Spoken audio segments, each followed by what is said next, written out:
Kowa da kowa ya shirya, maza a ɗauko kyawun hotunan Mumbai.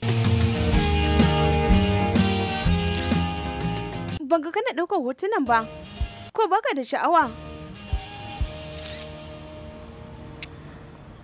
Me yasa? Shin da akwai wani abin ne? Mun ɓata ne ni da budurwata. Wayyo! Amma abu bai yi daɗi ba, amma me ya haɗa ku? Ni ma kaina bana ce ba. Karanta ne ya mutu. Shine ni kuma na tura mata sako na ce, karanki ya mutu masoyiya. Ni kuma ban sanya ne zan yi ba. Lol. Kawai daga na tura mata wannan sakon shike na ta daina min magana gaba ɗaya kwata-kwata. Shashashe yarinyar. Wai kana nufin lol ka ce? Eh.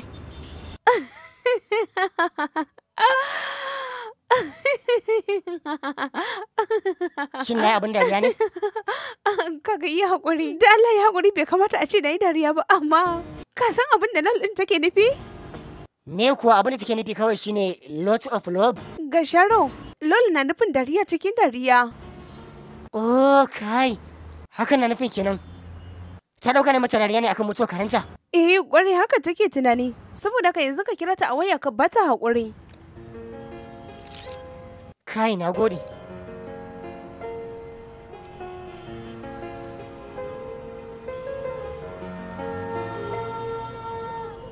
Ƙarya kake yi ko?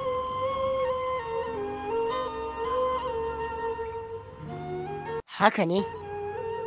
Kin ga kenan ke ce wadda na sa dariya?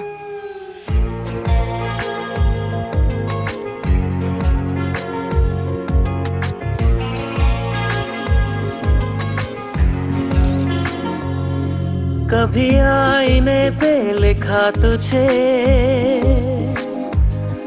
कभी आंसुओं से मिटा दिया, कभी खत समझ के पढ़ा तुझे,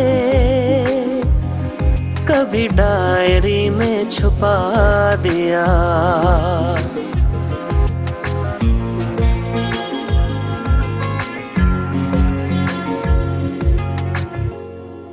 कभी आईने पे लिखा तुझे,